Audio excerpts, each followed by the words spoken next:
D'accord. Moi, en complément de ce que Maïmouna a dit, c'est que je travaille aussi beaucoup avec les femmes depuis quelques années. Moi, la problématique que j'ai et sur laquelle je ne baisse pas les bras et sur laquelle je tiens à travailler, je pense que nous tous nous devons nous y mettre, c'est l'aspect technique. On a des jeunes femmes aujourd'hui qui sont diplômées, elles sont entrepreneurs, elles sont diplômées, elles arrivent même à formaliser leurs entreprises.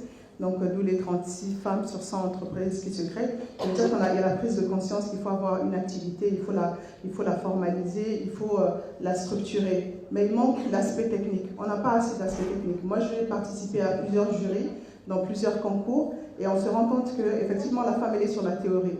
Aujourd'hui, on a des femmes qui ont des beaux projets, très viables, mais qui ne peuvent pas le vendre.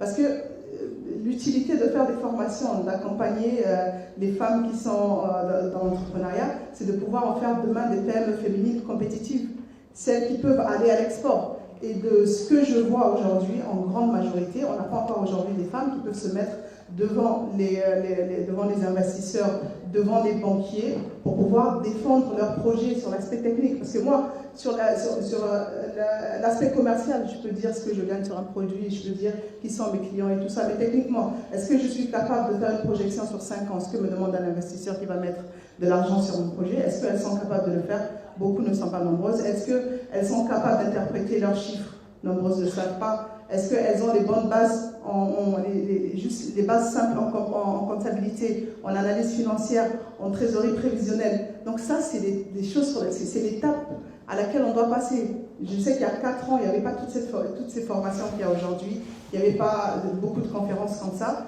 mais je trouve qu'aujourd'hui, on doit passer à l'étape suivante. Une fois qu'on a fait comprendre à la femme qu'il est important qu'elle ait une entreprise structurée, organisée, on doit lui faire comprendre qu'elle doit apprendre les b.a.-ba techniques de son travail d'entrepreneur, qu'elle doit savoir se défendre, elle doit savoir pitcher, elle doit savoir se vendre.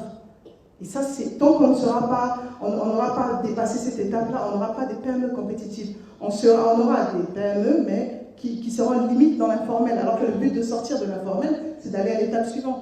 L'étape suivante, c'est de professionnaliser ce qu'on fait, de mieux le présenter, de mieux le vendre, de sortir de la Mauritanie, comme elle le dit.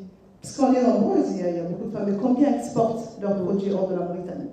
Combien nous pesons aujourd'hui sur la balance aujourd'hui des exportations en Mauritanie en tant que femme entrepreneur?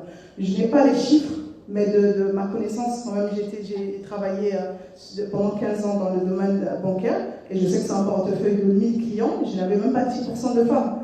Et mes conversations avec elles, c'était des femmes qui avaient eu la chance d'entrer dans un secteur d'activité, mais ça s'arrêtait là. Elles ne géraient rien, parce qu'elle a peur, parce qu'il y a toujours devant un frère, un mari, un cousin qu'on pousse. Je ne suis pas contre les hommes, je veux qu'on travaille à côté d'eux, mais je pense que la femme aujourd'hui, avec toute la liberté qu'a la femme mauritanienne, elle a la possibilité aujourd'hui d'apprendre un peu plus. Et la chance aujourd'hui, c'est qu'on a des femmes qui ont un des backgrounds intellectuels qu'il faut. Donc on doit pousser la formation un peu plus que ce qui se fait déjà maintenant.